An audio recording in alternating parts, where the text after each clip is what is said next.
Et bonjour à tous, dans cette vidéo de la mi-mai de la deuxième année du verger Saint-Tropique, je vais vous montrer les plantations des plantes potagères. J'ai également effectué quelques semis directs et vous pourrez suivre l'évolution de toutes les cultures en vous abonnant sur la chaîne. Je vous propose directement de voir tout ça. Allez, je vais venir planter des tomates, on est le 10 mai. Donc là j'essaie de trouver un endroit qui est quand même pas mal au soleil pour pouvoir les planter, puisque c'est des plantes qui ont quand même besoin de beaucoup de soleil pour bien fructifier. Donc là je vais venir les planter à cette extrémité ouest. Elle aura normalement pas mal de soleil, surtout que les plantes pour le moment sont pas très hautes. Ce sont des framboisiers et des saules majoritairement, avec de l'ail au pied. Et donc ce que je vais faire entre tous ces pieds là, je vais venir mettre mes tomates. Je vais aussi mettre 2 poivrons à l'intérieur, donc je vais mettre 4 tomates, 2 poivrons. Et je vais y aller trouver aussi une autre place pour mettre 2 autres tomates et il me restera 2 à 4 poivrons à mettre. Allez, j'attaque le désherbage, en tout cas la préparation du sol. Ici, je vais y mettre un plan et il va falloir que je prépare un petit peu le terrain. Donc je vais agrandir un tout petit peu la bande. Donc j'évite d'enlever trop de terre. Cette technique marche plutôt bien pour préparer une petite zone. Vraiment pas mal. Alors ce que je vais venir faire, c'est que je vais venir mettre 2 piquets. Un piquet comme celui-là, qui sont à la fois pratiques, mais en même temps, quand les plants ils sont trop grands, ils tiennent beaucoup moins bien. Donc je vais mettre ce piquet où la tomate va monter dedans, rien d'exceptionnel. Et je vais rajouter un autre piquet qui va tenir le piquet pour plus tard. Donc un piquet que j'ai confectionné moi-même, afin de solidifier l'ensemble. On verra ce que ça dit, je vais tenter comme ça. Je vais planter la première tomate.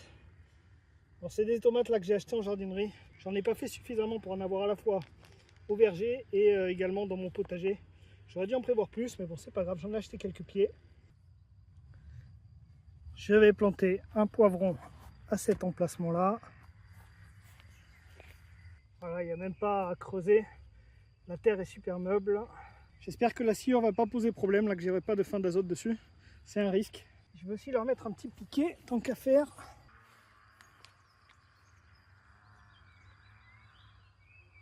Allez, voilà, j'ai planté les 4 tomates et 2 poivrons sur cette petite bande. On verra ce que ça dit, on va suivre ça toute la saison. Pour voir si ça pousse bien à l'intérieur de ces bandes là, où il y a quand même pas mal de concurrence, mais bon, je pense que ça devrait aller. Voilà, sur cette bande qui est ici, les salades n'ont pas fonctionné, en tout cas il y en a pas mal que j'ai perdu. Donc là j'en ai plus pour remplacer. Donc ce que je vais faire, je vais utiliser les trous qu'il y a pour y mettre les 2 tomates que j'ai, et je vais mettre 2 poivrons aussi. Voilà, j'ai terminé la plantation. Donc rien d'exceptionnel, j'ai mis un pied de tomate ici très proche d'un romarin notamment, d'un casseille, une consoude aussi au pied là qu'on voit qui est en train de partir. Il y a un saule, donc pas mal de concurrence, on verra si ça part bien. J'ai mis aussi donc ici un poivron, il y a un fraisier à côté avec cassis, ou casseille plutôt, une consoude également vraiment très proche. Là l'autre plant de poivron, à côté vraiment à 10 cm d'un casseille de deuxième année à partir de bouture. Et la dernière tomate qui est ici, pareil à côté de saule et de casseille. Allez, je vais continuer les plantations. Là je vais repartir sur des tomates. On est le 16 mai, donc j'ai encore des tomates à disposition, donc je vais venir les implanter. Et je pense que je vais les mettre entre les vignes pour profiter du support que j'ai. Vu que les vignes sont encore petites, là je vais en profiter cette année pour utiliser les supports. Alors ils vont pas très haut les supports, mais bon, je vais voir ce que ça peut donner. En faisant ainsi, je vais peut-être rajouter un piquet également. Je vais également planter des blettes ce jour. Elles sont pas trop avancées, mais je pense que ça ira. Et je vais également rajouter des petits butternuts. Donc j'en ai 3. Pareil, je vais les mettre dans ces lignes-là, au milieu, à côté des maïs, je pense, qui sont ici. Donc il y en a certains qui ont survécu, j'en ai perdu comme je vous l'ai dit dans une précédente vidéo, mais j'en ai quand même encore.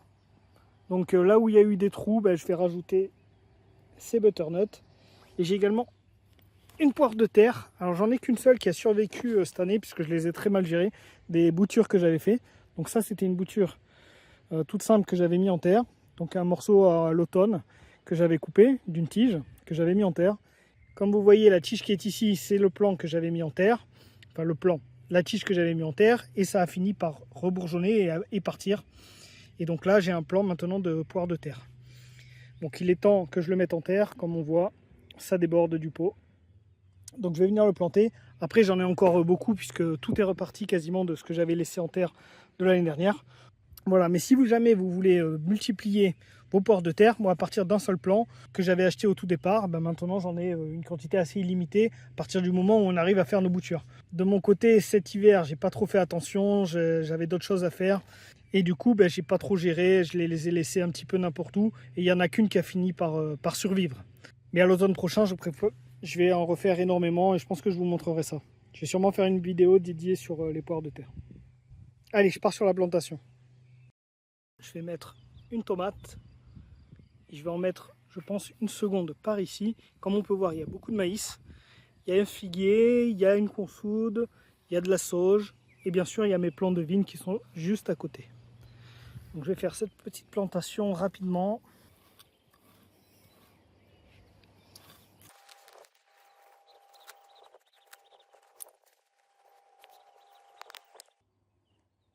Alors j'aurais dû un peu plus arroser la tomate.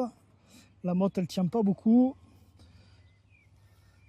Mais ça devrait aller. Donc c'est des tomates qui sont pas trop avancées, mais j'ai pas envie de les rempoter. Là elles étaient dans des pots qui n'étaient pas énormes. Donc je préfère directement les mettre en terre. Et vu que j'en ai déjà mis beaucoup en terre, si ça ne fonctionne pas ou que ça galère, c'est pas très grave. Bon, je pense que ça va fonctionner quand même. Je vais planter les autres tomates et je vous montre ça.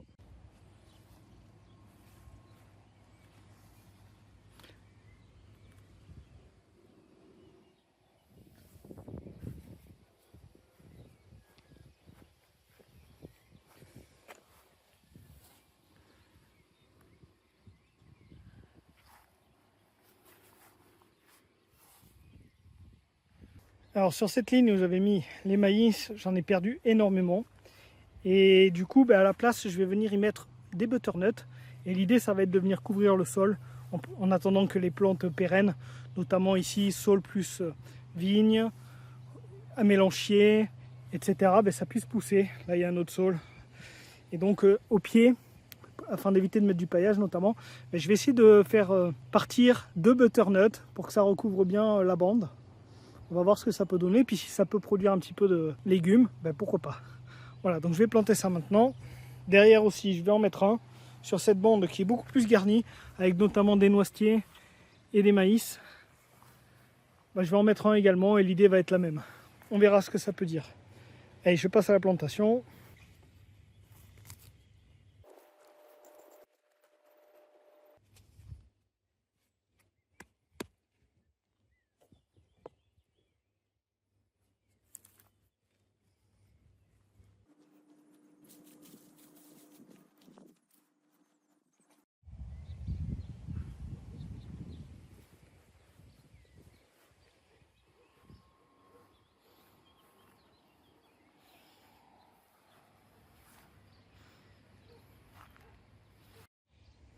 Et je vais aussi rajouter quelques blettes sur la même ligne. Donc là, je vais en mettre une à ce niveau. Je vais laisser un peu de place quand même autour des butternuts. Parce que sinon, les blettes, je pense pas qu'elles vont se développer suffisamment rapidement. Peut-être que je me trompe, mais je les mets un peu plus loin quand même. Là, je vais en mettre une autre et je vais en mettre une ici aussi. Comme on voit ici, on a un saule à ce niveau-là. Là, juste derrière, ça doit être, c'est un romarin. J'ai du maïs. J'ai une consoude par ici qu'on ne voit pas à l'écran. Enfin, j'ai beaucoup de choses au même endroit ou très proche. L'idée est vraiment de maximiser la production, soit de biomasse, soit bien sûr de production nourricière notamment. Donc là, les blettes pour moi, ça va être surtout de la production de biomasse si elle arrive à bien partir. On consomme pas trop de blettes, nous, pas trop notre truc. Mais ça peut très bien servir pour faire de la biomasse. D'ailleurs, j'ai des blettes de deuxième année qui se portent très bien. Voilà une blette de deuxième année notamment. Comme vous voyez, c'est déjà très développé en mai. Donc là, je vais venir faire une taille prochainement pour venir mettre au sol tout ce qu'il y a. Et ça devrait encore repousser pour reproduire de la biomasse pour plus tard. Je vais maintenant venir planter la poire de terre. Donc les poires de terre, comme je vous ai dit, j'en ai beaucoup là qui vont bien. Ça, c'est un plant de l'année dernière qui se porte très bien, qui était resté en terre. Derrière, par là-bas, c'est la zone où j'ai vraiment mis beaucoup de poires de terre. Donc là, tout ça, c'est reparti tout seul. Donc là, maintenant, on est mi-mai, il n'y a plus de risque de gel, donc ça va très bien se développer et il n'y a pas de risque de perte. Et là, ce que je vais faire, je vais en rajouter une par ici. Je trouve que j'ai un trou à côté de cet asile minier qui est en train de bien se développer cette année. Je suis assez content. Ce que je vais faire, c'est qu'à côté de cet asile minier et à côté du noisetier qui est là, à cet emplacement, je vais rajouter une poire de terre. Donc les poires de terre, ça fait quand même des grosses plantes. Donc faut pas hésiter à leur laisser, je dirais minimum 50 cm de diamètre, minimum. Bon après, vu qu'on est en Saint-Tropez, on peut peut-être réduire un petit peu, mais 50 cm c'est déjà peu.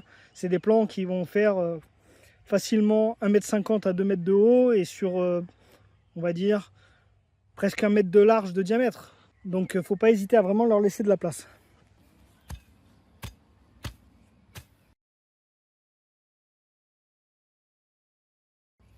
J'ai pris la houe pour aller plus vite, mais comme vous avez vu, j'ai vraiment enlevé une toute petite couche d'herbe. L'objectif, c'est pas de creuser profond. Là, je vais faire le petit trou à la main.